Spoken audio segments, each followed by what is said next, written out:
Evening, everyone, and welcome to the Darlington County Virtual Academy open house session for students in grades 9 through 12. We are so excited that you are joining us this evening, and we hope that you spend some time reviewing the information so that your child or children have the best experience possible with DCVA. I'm Carla Jefferson, Interim Director of the Darlington County Virtual Academy, and here with us this evening are our other administrators, Mr. Michael Vantine and Mrs. Cassandra Poole. Hello.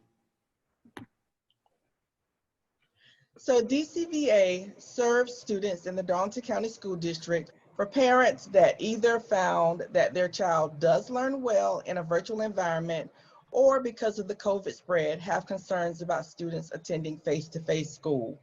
We are a K-12 program with over 3,600 students and about 200 faculty members.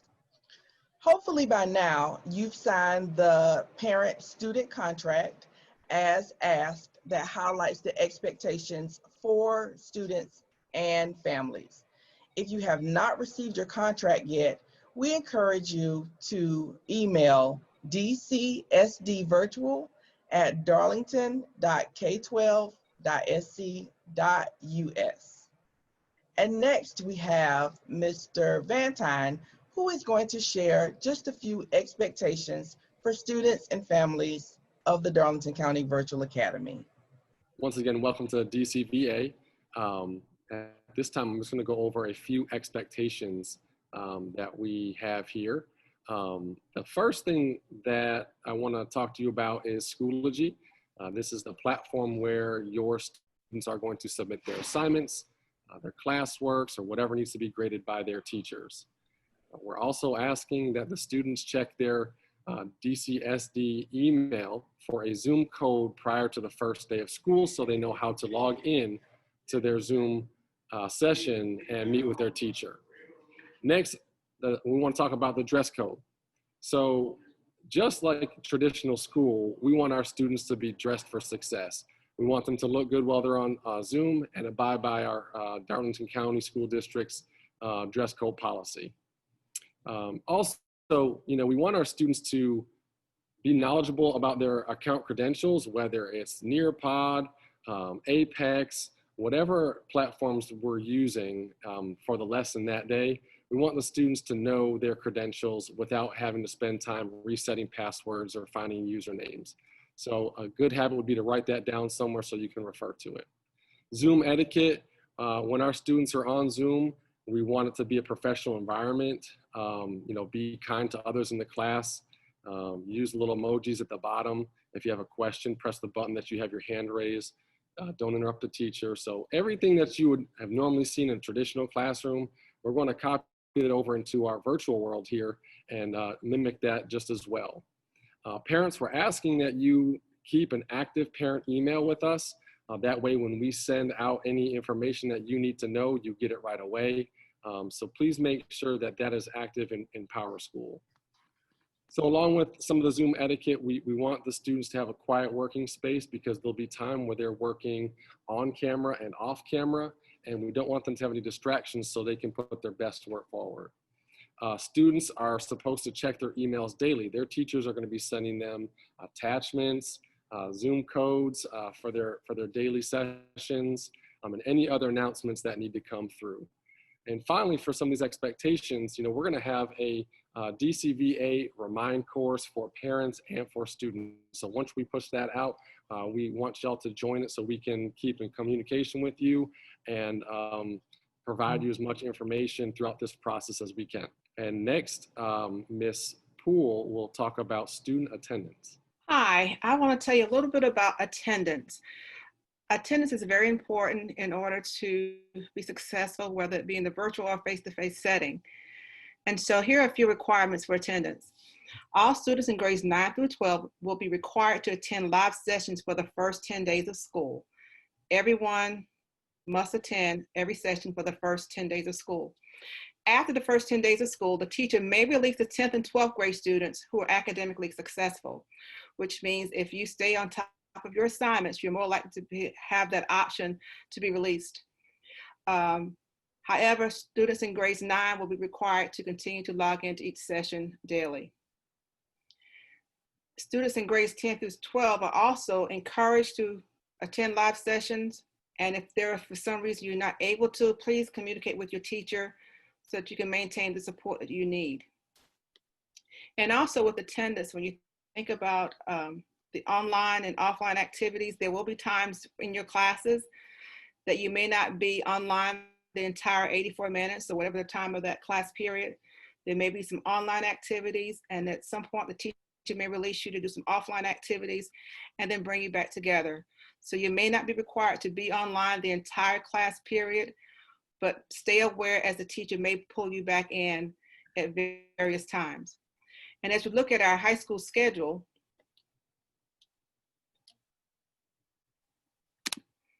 let's look at the schedule for high school. The day begins for students at 8:30. That's first block, which goes from 8:30 to 9:50. And there's a 10-minute transition period between class periods. This will allow everyone to take a little short break from the computer screen. And as you see, the lunch period, you have lunch from 11:30 to 12:30. And for some, you will have academic advising, and that information will be given to you in more detail at a later time. Blocks 3 and 4, 12:35 to 1:55. Block 4, 2:05, and school dismisses at 3:30. Again, as I was explaining, there may be times during your class period that you may be offline, but you're expected to complete your assignments and be prepared to come back as your teacher brings you back to the Zoom session. And now some tips from Mr. Van Tine. So we just wanted to provide you all with some tips as we get started and really get DCVA up and running. The first one, obviously, be positive. This process is going to take a minute to really iron out all the kinks. And so we want you to be positive as we work through some of the issues that we're going to see.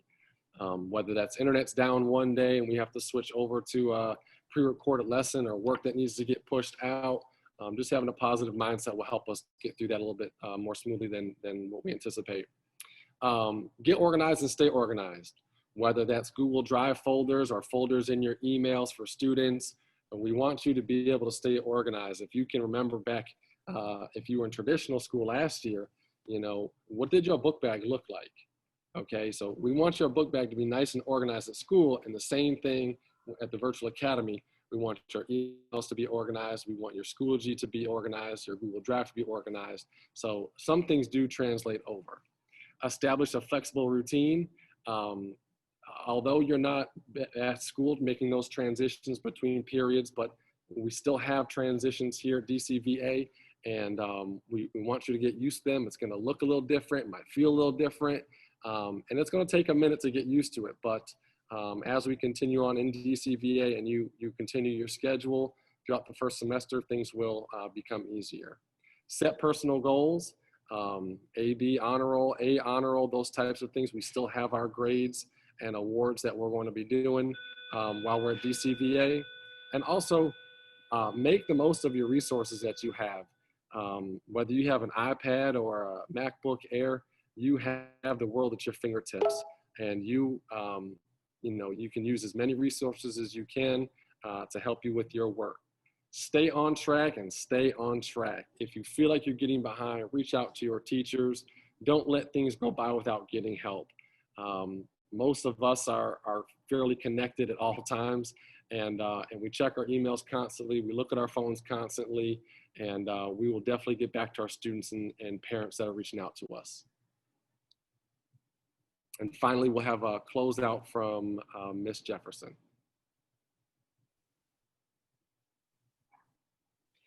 Before Ms. Jefferson closes out, I want to give a notification to our parents of students with disabilities that we do serve students with disabilities as a part of our virtual academy. You will be getting a notification from your child's case manager in the next coming days or weeks to allow you to meet to discuss any updates that are needed to the student's IEP, to your student's IEP. So be on the lookout for a telephone call or email from your child's teacher. Thank you.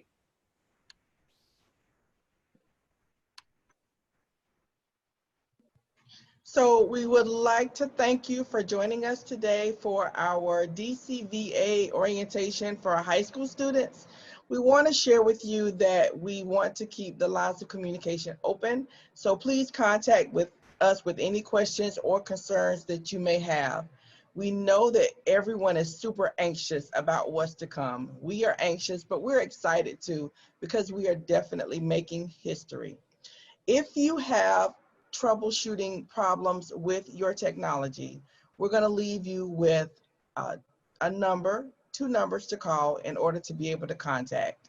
So our Darlington County School District Technology Help Desk hotline is 843-398-2292.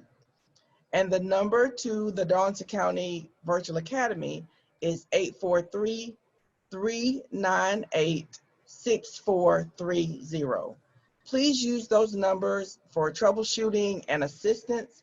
Thank you again for joining us, and we encourage you to stay as the next part of the session highlights how to use Schoology as a parent. Thank you so much, and have a great evening.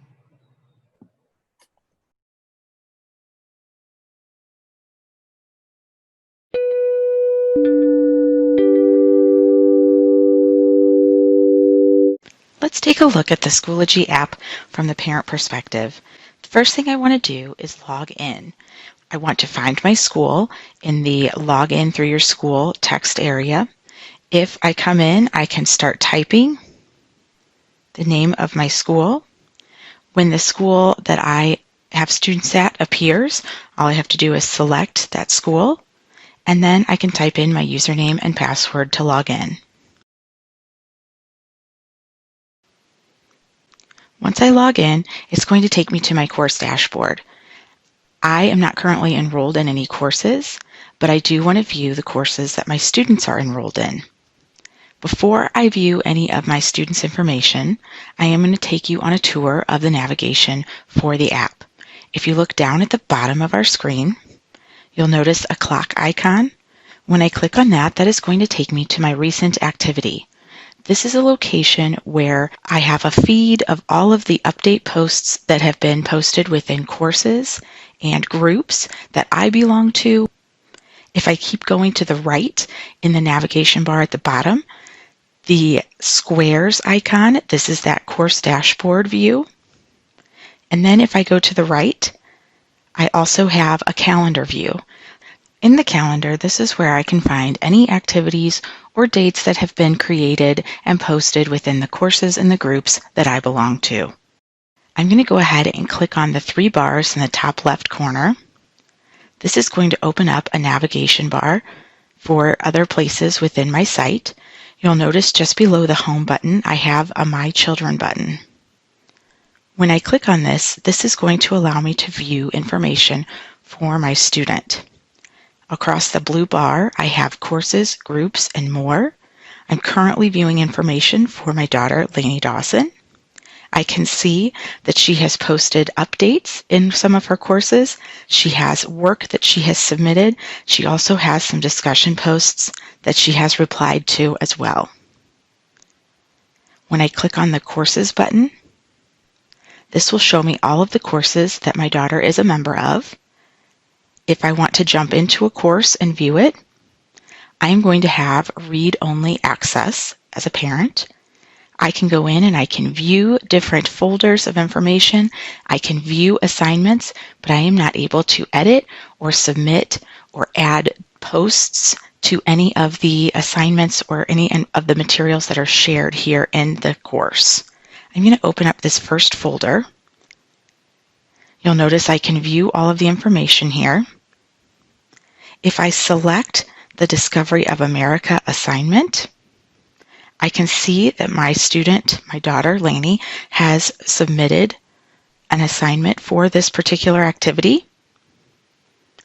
If I go back and I select this discussion board, Thinking Out Loud, this shows me my student, Lainey, her posts within the discussion board.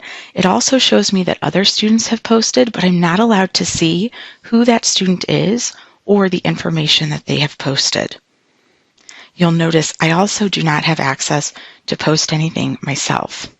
Jumping back into this folder, at the very bottom, you'll see that there is a media album, Early American Explorers Project. If I open this up, you'll notice I can read the directions for this media album and I can see the content that has been posted here. But I do not have the ability to go in and to post or share any media myself. When I go up to the top and select groups, if my daughter Lainey is a member of any groups, her groups will appear there and I could go in and I can view the groups and the information that has been shared with her in that location as well. If I select the More option, I can view Lainey's grades and I can view a calendar for all of the events that Lainey has coming up. This will show events for all of her courses. Let's take a quick look at grades. I can view a grade report. I can view mastery if the classrooms are grading based on a standards-based scale. I can also view her attendance. If I select that grade report, this is going to ask me to select the course I want to view the grades for. And when I click on that course title, I can see all of her grades that she has for different assignments, tests, quizzes, discussion boards. If I go back up to the top, you can see just to the right of grades, I have an attendance option. I can then again click on that course, and then I can see how many absences she has, how many late attendances she has, and how many excused absences she has. If I go back up to More, I can select Calendar. When I go back up to the top and select my 3 lines, this again pulls up that menu on the left. For myself, Chad Dawson, I can view any messages that I have received. I can view any notifications that I have. I can view any requests. I can also go back to my home page, which is my course dashboard. I can select courses if I'm a member of any courses. I can select groups if I'm a member of any groups. I'm going to go ahead and open up this group.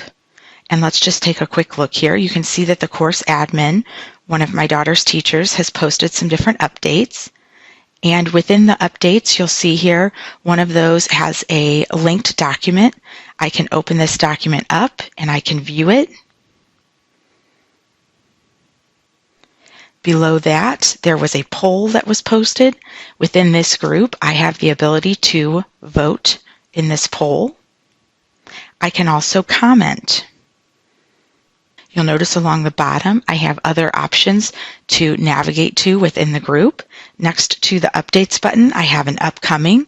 This is going to show us a calendar of events that have been put into the calendar for the group. If I click into these, it gives me my directions. I also have the ability to comment. I can comment by selecting the plus symbol in the top right corner. When I'm ready to post my comment, I can select the green check mark. And now you can see my comment. If I click the back arrow, this takes me back to these other calendar items. If I select the calendar tab next to upcoming at the top, this takes me to just a calendar view. You can see I have items coming up on the 31st, noted by that blue dot. Again, down at the bottom in our navigation bar, I can select discussions. Any discussions that have been shared, I can access here. I can select that discussion. I can come in, I can read the information, and I can post to the discussion here by selecting that plus symbol and then putting in my post. If I wanted to attach any items, this allows me to choose items from my own photo library. I can take a photo or video, attach any resources that I may have. I can also record an audio response, and I can select any items from any other iOS apps that are on my phone currently. Down at the bottom, you'll notice to the right of discussions is an Albums tab. Here are different media albums that have been shared that I can go in and I can actually upload media and images to. If I select the media album, I can add my images or video that I have captured using the plus symbol. It allows me to choose from the library. I can select that option, and then I can add a caption if necessary. When I'm done, I can select the plus symbol, and now I've uploaded my image. I'm going to press this plus symbol one more time. If you notice up at the top where I have the two buttons, choose from library and take photo or video, I can add more than one image at a time. And if I add one, but then I want to take photos or videos of other things and then upload those videos or those images at this time, I can do that here as well. By selecting take photo or video, I can select whatever resolution I would like. I can take my image and then select use photo, and it will post that there. Again, I can add those captions, and then I can select the check mark symbol, and it will upload that media. Once the media has been uploaded, it lets me know that that has been added, and I can see those images there. Using media albums is a great way to get parents interacting with the group. You can use media albums for things like field trips, activities that are taking place in your classroom, class parties, any activities that are taking place within the school building where parents are invited to be involved. These, again, are great ways to get parents involved in your courses and in your groups and keeping them informed about what's going on within your school community and your classroom community. When I click on those three lines at the top left again, it's going to again take me to where I last was, which was in my groups view. If I select that back arrow, this takes me back to that main menu. I can also access any resources that I create as a parent. I have a cloud space for resources that I make or put together. I can also access my calendar. Again, this takes me back to that calendar view just like we used down in the bottom corner. I can change any account settings, so this would be a great place to come in if you wanted to get notifications for different courses for your students or different groups that you're a participant in. This would be a great place to come in and to set those notifications. The Help Center is a great place to come and get that how-to information for anything that you're struggling with in the app. And then lastly, at the bottom of this menu on the left, I have the logout option. You can see that the app has a lot of different functionality and can be very informational for parents, especially as your students are moving to online learning within the Schoology platform.